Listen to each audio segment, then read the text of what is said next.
Hey y'all, welcome to Homesteading for Health. I wanted to give y'all a quick tour of what we have growing here in the caterpillar tunnel. So if we start over here on the right side, you could see some little bitty beet seedlings coming up. You can see them there. They're so pretty. I love the color of them. The little hot pink, they're easy to see. And they have been up for a while, but they're just now kind of starting to take off. So I'm interested to see if they will carry on and get a little bit bigger, because this is spring. And a lot of times I know beets aren't super happy about being planted in the spring. They like fall weather better, but we'll see. We'll see what happens. Then we have one of our determinate tomatoes. Now this one is called a purple rain. This is a new one I haven't tried before. What its name says, I believe it's a purple tomato, so it should be high in anthocyanin content, so it should be really good for you. And we'll see kind of how that one produces. It's a new one for me, and I only have the one plant. It's here in the hoop house, so we'll see how it likes a hoop house environment. Now the rest of these tomatoes are all Martino's Romas. So they're also determinate. You can see they're up here up against the walls. They don't have a lot of room to expand upwards. So I wanted to make sure we had something that could not, that wouldn't just like take over the whole archway, right? So these are all determinate tomatoes. And I have planted these Martino's Romas outside in years past. They did really well outside. So I'm expecting them to be happy in here and hopefully produce a whole bunch of tomatoes. We'll see, and I will keep you posted. You'll notice that in between each of these tomatoes, there's some little bitty starts to stuff. So I tried kind of interplanting them. I tried starting some smaller seeds. So like here is some spinach. And then if we go along, I have some carrots further down here. You can see the carrots, right? Carrot starts. I may have seeded these too late in the season to actually get anything out of them. So they're kind of just an experiment. So what I did was I literally just interplanted the tomatoes and tried not to disturb too much of the in between each of the tomatoes, so that if there was a seed that was going to produce something in there, then it could go on and go on and produce. And then the tomato could just pick up when the heat really kicks in the summer. So we'll see. We'll see how this goes. I've done this interplanting technique before, and it's worked out, at least with carrots outside. I did that last year. And, you know, when you have a bed and you're limited on bed space, you want to be efficient with what bed space you have. You know, you kind of have to do some of the tips and tricks with figuring this out. So this second row here is all broccoli. I don't know if you could see all that. So this is paper, weed paper that I put down. This paper is actually, I believe it's called ram paper. I got it from Lowe's and it was pretty cheap. And I looked at the ingredients on it and it looked like it was just solely paper and that's it. So I don't think it has any glues or anything, you know, that could leach into your soil. So it's a big roll. I believe it's called either ram board or ram paper, and like RAM. So that is something, because we have major weeds around this area. And even though I went and brought in all this dirt and compost to fill in between all these, and I got all the mulch in between, it's still a battle. So I bought this and it seems to be working really well to keep all the weeds at bay. And I just planted, of course, each plant, cut a little hole in there, put the plant in. And of course they've gotten bigger as they grew. But yeah, so that's all broccoli. We'll see how that does. We're getting a little late in the season and it's starting to get a little warm in here. So I'm a little worried they're going to start bolting, but for now, they're looking good. These are all our paste tomatoes here in the hoop house. So these are our indeterminates. You can see the big long strings. These are 8-foot tall strings that we're going to trellis them on. So the big tall ones, you see we put here, you know, where the ceiling's really tall. The little short ones here, the Martinos, see, they don't have as much height. So they only get about 4 feet tall, which is about where that bar is. So it should be about right. And this side we can roll up, so we can actually access the tomatoes from that side when they start getting really bushy. So that's to be worked on, because I mentioned in another video, this hoop house, we did not have this last year. So it's still a work in progress. We're still trying to figure out what works and what doesn't. And I have in another video, if you want to search for it, what different varieties I have along here. So, but these are our paste tomatoes in the hoop house. We also have some that are out in the raised beds. So I'll go over those as well. So over on this side, and just a PSA, yes, this is a Roundup sprayer, but I promise you we do not use Roundup. No worries. I was spraying BT with that because you can see we have some bug issues, as can be determined. And I try my best not to spray anything at all, but sometimes I break down and I do end up spraying a little bit of BT or something like that because they just get very, very holy and it ends up being really challenging. So that's what that is. No worries, everybody. So on the last row here, we have, let me see, these are all Chinese cabbage, right? And at first, these were so attacked by bugs, I honestly wasn't sure they'd make it. We lost one that was supposed to be there, but they were so attacked by bugs, there was almost nothing left of them. But as you can see, they have made a strong comeback. They're looking really, really good. And I'm hoping that we're gonna get some little cabbages going in here pretty soon because it is coming up on mid-May here and it's starting to get warm. So I'm a little bit worried about bolting and things like that with any of these brassica types, but we have yet to see. So we got shade cloth going on, so hopefully that'll help this some, but yeah, but that remains to be seen. So then we have all our different types of broccolis. This one is a Waltham 29, right? It's a species, I think this is my first year, but they are very, very highly recommended. These Waltham 29 broccolis. I think this was an extra one from that other row. I just didn't have room for over there. So stuck it in here. We'll see how that goes. Now these are cabbages. These ones are called Brunswick. So they're gonna make a green headed cabbage, right? And there's, I believe, 6 of these. And they look really happy, right? No, I'm liking them. They'll make some good sauerkraut. Now, these ones are a cauliflower. They're a purple cauliflower. Trying to see if they have a purplish hue. Not yet, but they're supposed to be cauliflower. I don't see any babies in there yet, but hopefully little cauliflower babies are coming soon. Then these ones, I believe, are regular, called amazing cauliflower. Those ones were, I believe the technical is purple of Sicily. These ones should be called amazing cauliflower, which when I grew them before, outside is a challenge.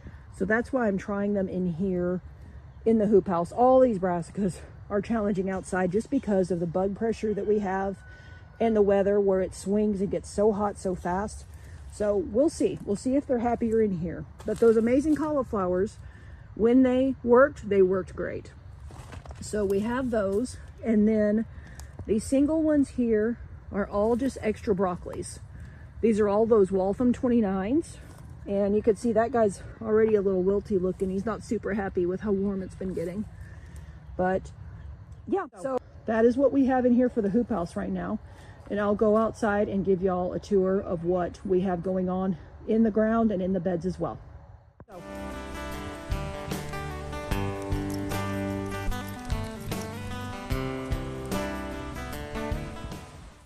Moving on to our in-ground garden for this year, I wanted to show y'all what we have started for now.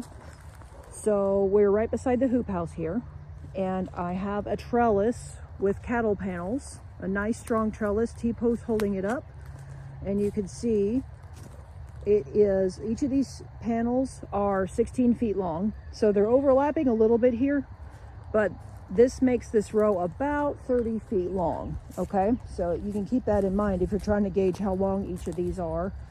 So on here, for the climbing side, right here, these guys here are rattlesnake pole, okay? Now they're a pole bean, so they'll climb up this trellis and use it for support as they make their beans. These are called Peruano beans. Now these are an experiment for me. They're a bush bean from my understanding, but these beans right along in here, I literally bought these at the grocery store and I haven't been able to find seeds for them. So I bought them at the grocery store and I planted them, and I thought they've come up pretty good. And they're not as consistent as, you know, real seeds you get from a seed company, but you know, I don't think they're that bad. And from my understanding, they're a bush bean, but I'm planting these because they are so good. They're also called Mayacoba beans. And I had a friend who used to get me these from Mexico, and they were very, very affordable, but now they are very hard to find. So I decided I'd try to plant some. So we'll see how they do. I don't know if they'll like our weather here or not, but you know, we'll see. So next to the rattlesnake pole beans here, you can kind of see they transition, and these ones start with purple stems. See how these ones are the green? So the purple stem ones are called purple potted pole beans.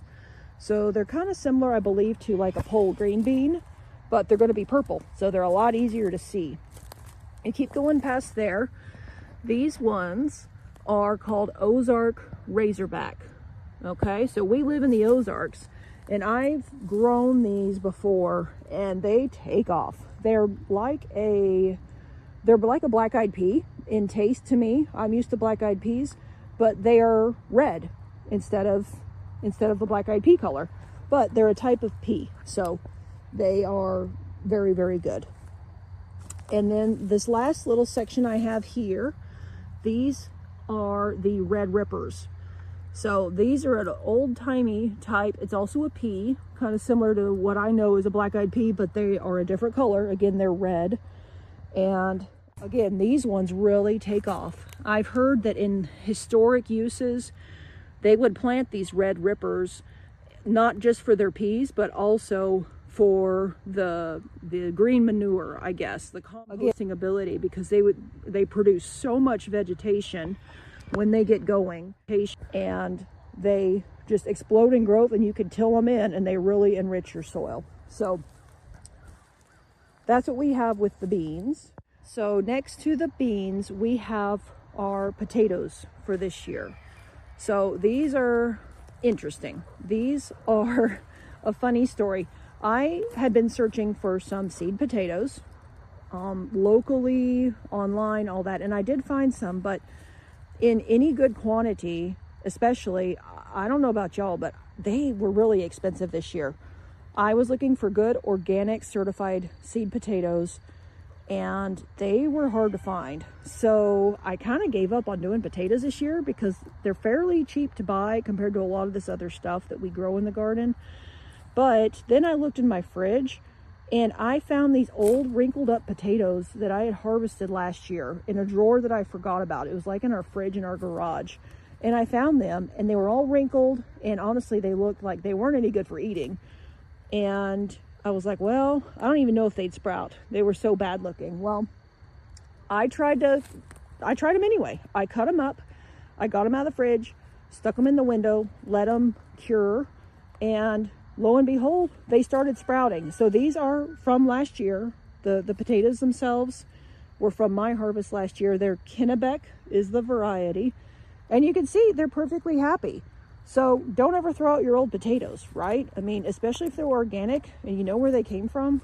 I mean, case in point, look how great these look. I mean, these are like amazing. So next to them, we have planted these little bitty sweet potatoes. All right, you can see them. They are not super happy right now. These are the biggest ones. You can kind of see them a little bit all the way down there, but they are they really like the warmth, and it really has been kind of cool here and kind of rainy, so they have not really taken off. I planted them maybe a week ago from slips, and I'll show you in another video how I do sweet potato slips. But yeah, these need a little bit of warmth, and then they'll get going. I love sweet potatoes, one, because of the nutrient density in these. They are so high in vitamins. They are so good for you. And honestly, you can never have too many sweet potatoes. Even if your family doesn't eat all the sweet potatoes, if you have livestock, they will devour them. So you can't go wrong planting sweet potatoes, especially if you live in the South, somewhere where it's warm. These things, we have had some amazing sweet potato years. So here is our potato row. It's about a third sweet potatoes, so maybe 10 feet of sweet potatoes, and then another, say, 20 or so feet of the regular white Kennebec potatoes. Next to our potato row, we have cucumbers that I just seeded. These were seeded literally yesterday. So you can see we have a nice thick layer of mulch all the way down this bed, and we need it because we have major weed problems. So what I did with these cucumbers is I just made mounds. You can kind of see 1, 2, 3, I believe there's 12 of these all the way down. And I planted, I believe, 4 different types of cucumbers in here. And if last year is any indication, the cucumbers did amazing last year. The only issue I had was with some of the bugs, but by the time the squash bugs and those kind of things came around, we had plenty of pickles and plenty of fresh eating cucumbers. So this one row, I think, will be plenty for us. My only concern is when these start spreading, they might try to spread, especially into these sweet potatoes. So we'll have to kind of keep an eye on that and try to figure out how to keep them on their own sides. I thought about doing a trellis along here. I've done it both ways. I've trellised my cucumbers and I have not trellised my cucumbers. I let them go on the ground. What I have heard is if you trellis them, it will preserve the fruit a little bit better because obviously they're up off the ground. But I've also heard that if you have bug pressure like we do, insect pressure, then if the bug kills your plant, if it's running along the ground, the vines will reroot along the way. So even if the squash bug, say, kills your plant right there at the base, it will have been rerouted in a different location further down. And so then the whole vine doesn't die. So it is able to withstand bug pressure a little better. So that's why I'm thinking I'm just going to let these run along the ground and we'll see what happens. Last year I did that and they turned out pretty well. The problem is they kind of go everywhere, but we'll try it again because, you know, we don't have to set up another trellis that way too. So this here used to look like this. So this was a cover crop. This was our tarp over it, right? It's kind of half covered because of the sizing of the tarp. But that's what we did is we pulled one piece of that black plastic off here, got it prepped, got the mulch on it. We need to do the same thing here because here's all our dead cover crop. I think that was a mixture. Here's some that's still alive that didn't get under the tarp. So it's hairy vetch. I believe it was crimson clover and maybe, oh, I forget what the third thing was. I'll have to look it up and tell y'all. But we tarped it, we smashed it down, we tarped it, and it's been here for, oh, at least a couple months. Because if we don't tarp it, we end up with something that looks like this. That's why we tarp this, so that we can kind of stamp out some of those weeds and kind of get a handle on getting things going. So these cover crops will also nourish the soil. You either till these in or you can plant straight into it if you're planting especially transplants. This is really, really good for your soil. So that's the idea. So these are where I planted the cucumbers. This whole row is going to be corn. Then there's a row underneath this plastic. It's going to be okra, which okra is awesome. If y'all live in the South, in the heat, in the humidity, even with bad ground, okra is awesome.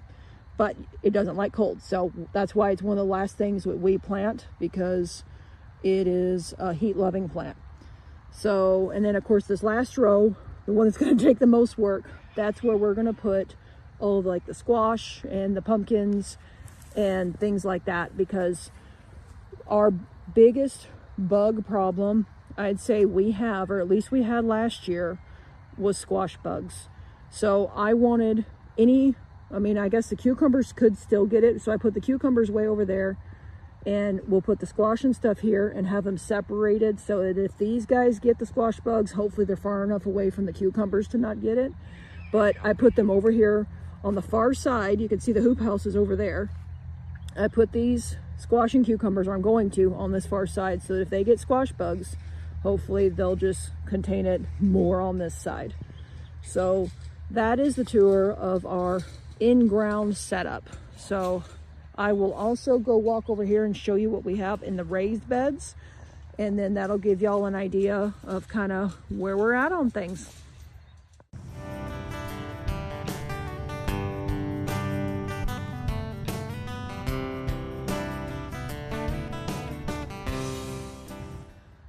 In our raised beds, I wanted to kind of give you a tour of what we have going on. Now, this is our big old bed of asparagus. It has pretty much gone to seed now, which is what asparagus does. But this is on a pallet bed. So in one of my posts on the blog, I show y'all how I made these pallet beds. Here's another one right next to it. So this one's empty. It doesn't have anything in it right now. I think it had strawberries last year, but these are nice because they're mobile and they are up literally off the ground so that you don't get grass and Bermuda grass or whatever invasive weeds crawling from up underneath to get into your beds. So it's nice to have just that little bit of space. They're literally built on top of a pallet, you can kind of see. So that's what those are. Asparagus, nothing yet. This is a bed we still need to go through, and this is going to be the place where we put the hot peppers that were in the hoop house. So I need to go through that and get the weeds out, get some compost in there. So that is the one last bed we have yet to go. This is a volunteer blackberry, and you can see it's in a really weird spot, and it just kind of took over. But you know what? It's even got little berries that are immature. So it's staying where it's at. So we'll just see how it does. It's a thornless blackberry, so it won't get you as you go by. So here is our collards and kale bed. So I literally harvested these last night, so they look a little ragged right now.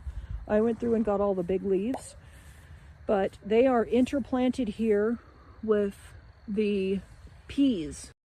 Oh, we love our snap peas. We eat them fresh. I know you can freeze them too, and they're great for like stir fries and stuff. And again, they are so good for you.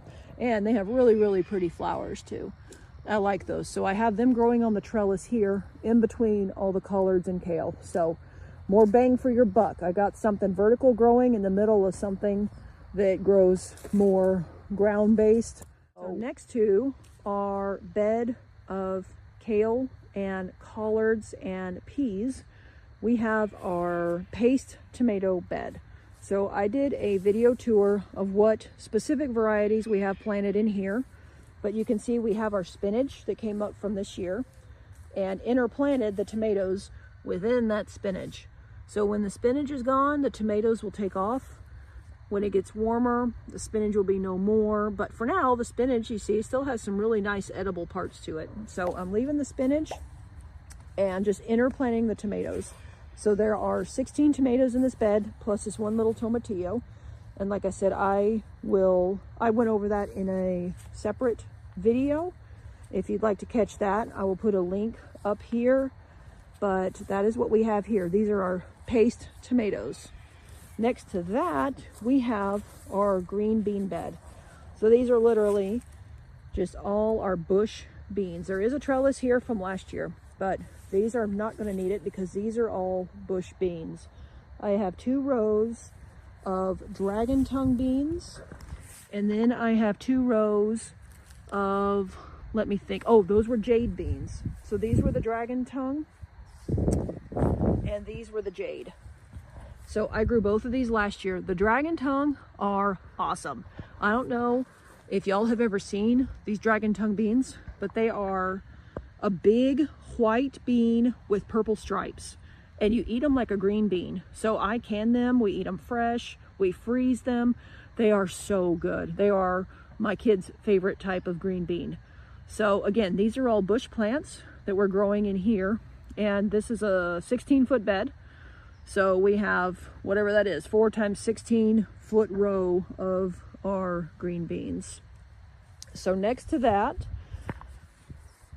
is our tomatoes that I planted the other day for these are our slicing tomatoes. So these are the ones that you use for fresh eating. They are in a video that I took the other day. So it'll go through specifically which varieties we have in here. I have a pop-up volunteer lavender from last year that I'm just letting carry on. We have our little marigold trap crops kind of at each end. And again, these are slicing tomatoes. They are indeterminate, as most heirloom tomatoes are. So they have a nice trellis that I need to kind of prop up here. But they, yeah, they're really, really, really good varieties. So check out that other video if you're interested. I'll post that one up here as well.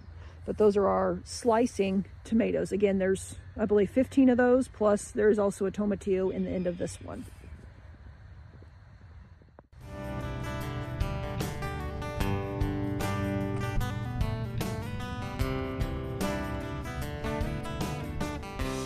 So here in the middle, we have our smaller beds.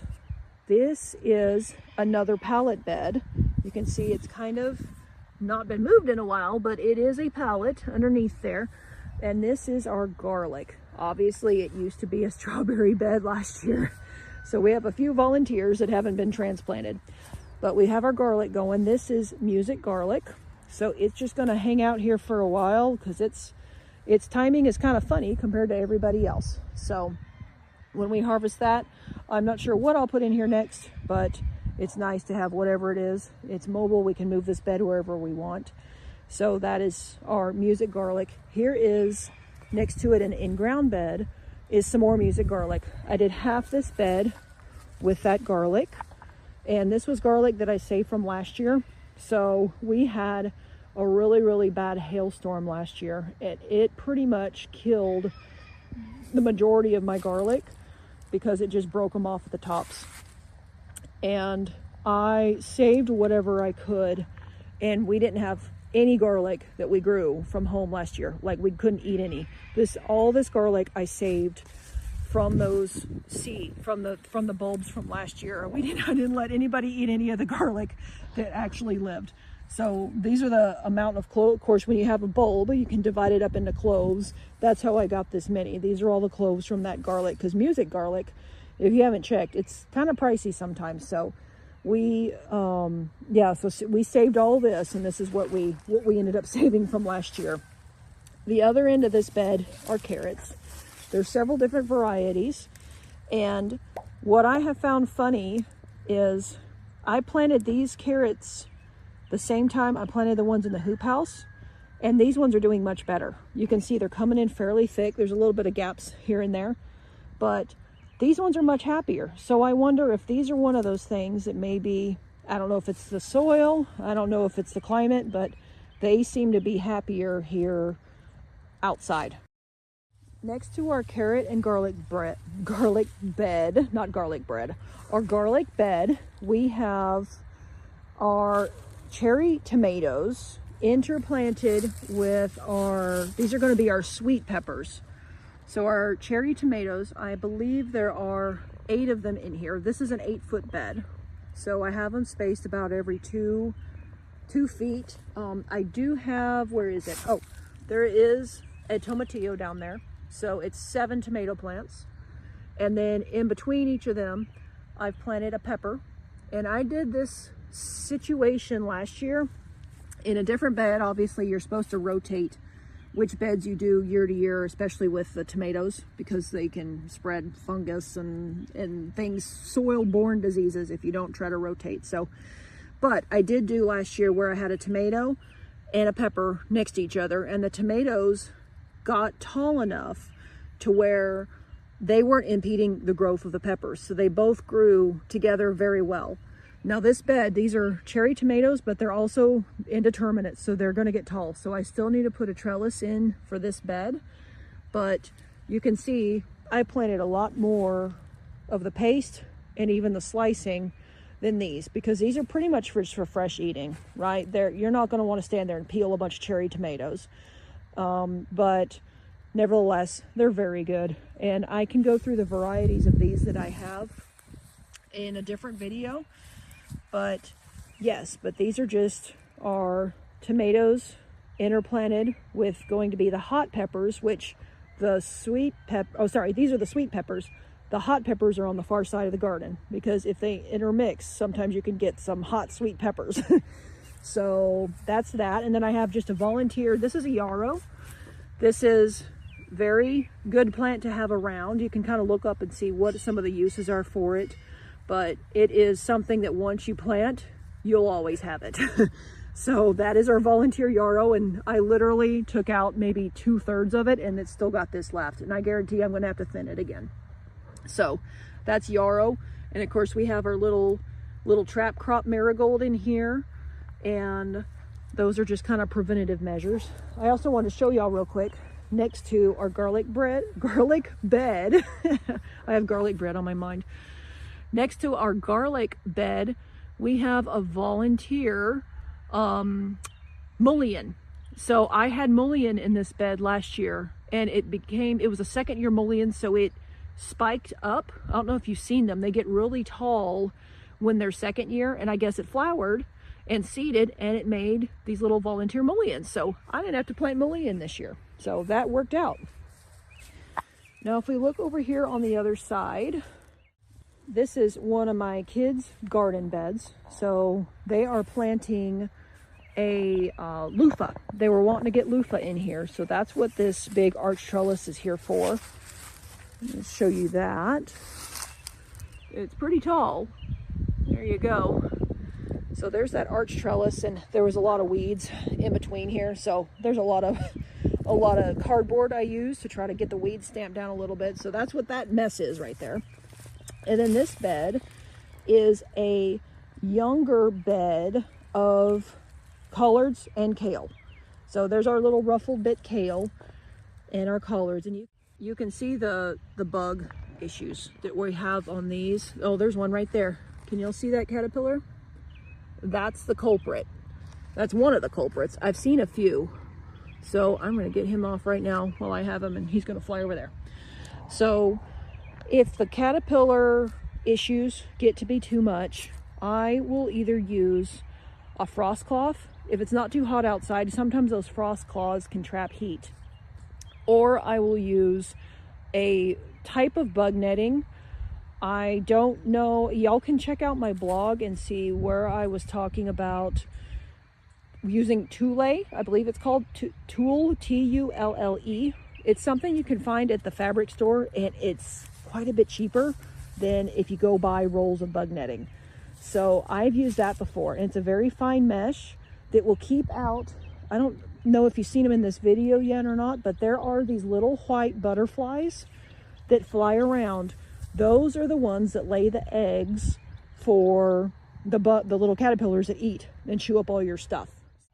If you can keep those white butterflies / moths off of your leafy greens like this, that will greatly decrease the amount of caterpillars you end up with on here, because those are the ones that I have mostly seen laying eggs, and they're so tiny it's almost impossible to see them. So if you're doing organic gardening, bug netting / Tulle is your friend.